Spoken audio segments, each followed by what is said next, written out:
In this video, I'll be showing you how to make 3 different villager breeders from very basic to fully automatic. I'll show you the easiest one first. You're just going to need a place to put them where they cannot escape.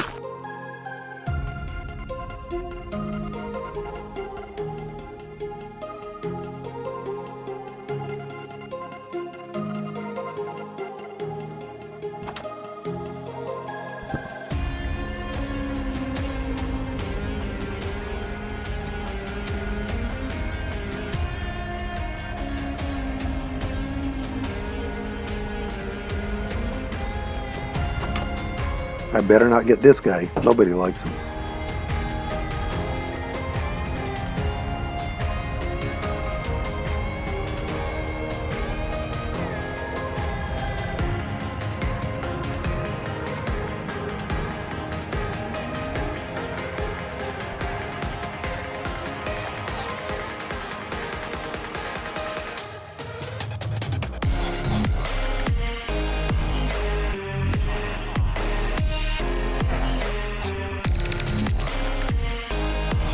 Villagers will breed at most once every 5 minutes, and as long as you have extra food and extra beds, they'll keep going.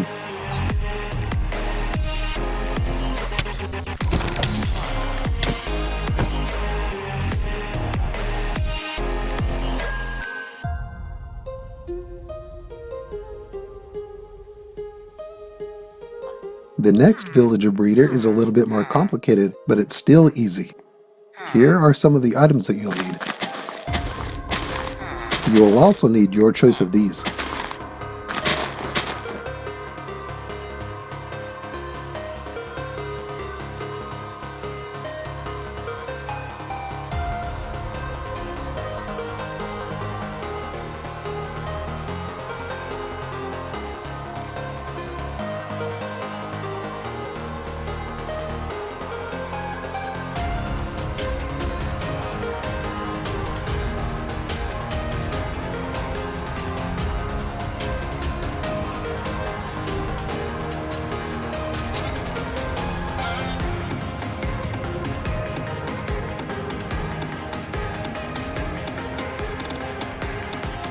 You may be tempted to use slabs like this, but that won't work. I'll show you after I get villagers in here why it doesn't work.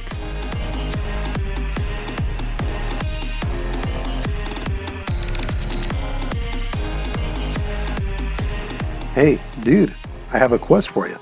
Do you want to hear about it? Oh heck yeah, let's go.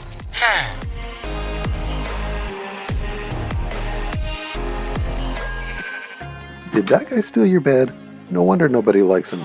Don't worry, I have a special bed just for you.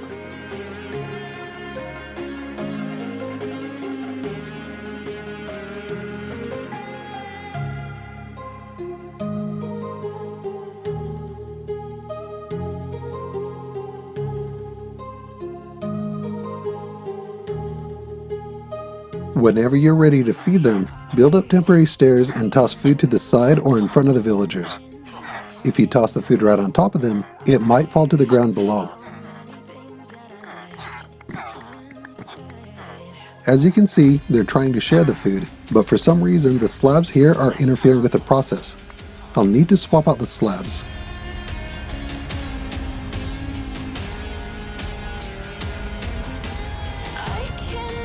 If they happen to escape, don't worry, they should come back at bedtime just as long as you don't break the beds and you leave them steps to get back up.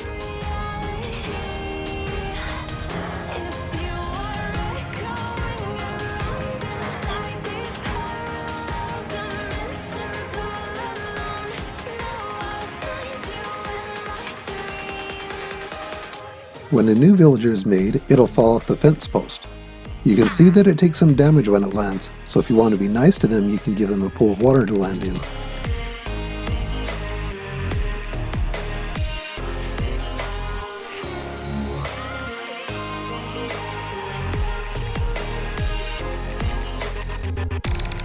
Hey, don't be jumping on my bed.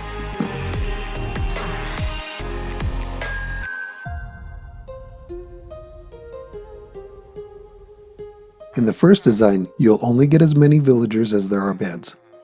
With the second design, you can get more villagers because the new villagers won't be able to use the beds. Both of those farms are limited by how much food you give them, and how often you give them food. The third villager breeder that I'm going to show you now requires more work, but it is fully automatic and potentially unlimited.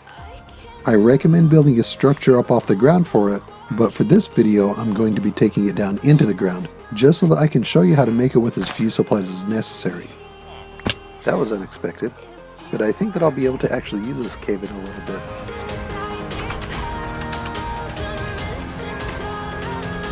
Here's what you'll need for this farm.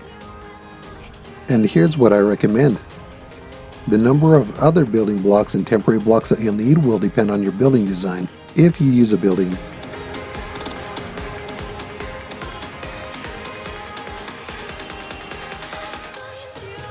Start by basically building a food farm. You can decide just how big you want yours. Here's how big I'm making mine. Oh good, we already have some volunteers.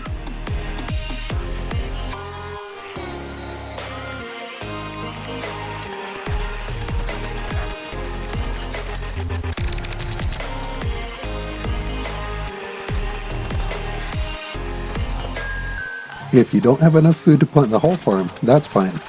The villagers will plant the rest eventually.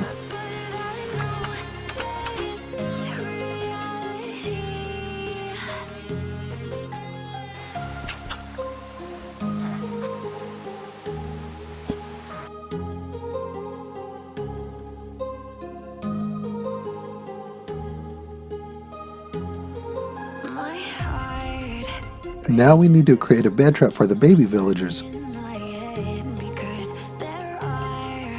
Make sure this trapdoor goes forward like this when you flip it down.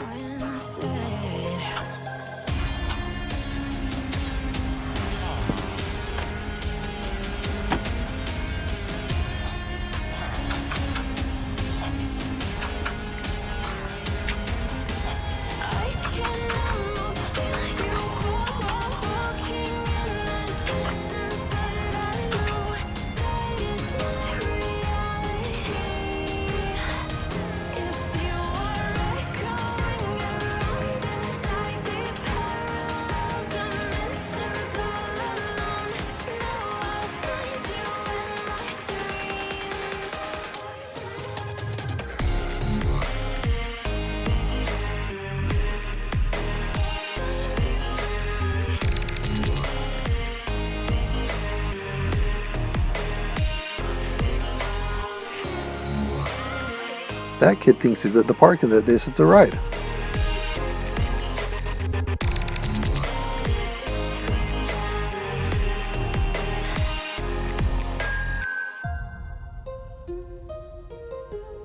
I like having both of these villagers be farmers because they will both always have plenty of food.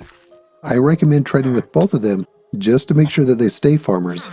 Sometimes the baby villager will stay around for a while, but it'll always eventually head for the bed trap. I made this one so that the new villagers will be able to go out to the main village or just run off into the sunset. But you can also keep them stuck in a room if you prefer. This automatic farm I built into the ground, but my preferred design is in a house like this. The functional part is the same, just in a different place. And that's how you make these 3 villager breeders from very basic to fully automatic.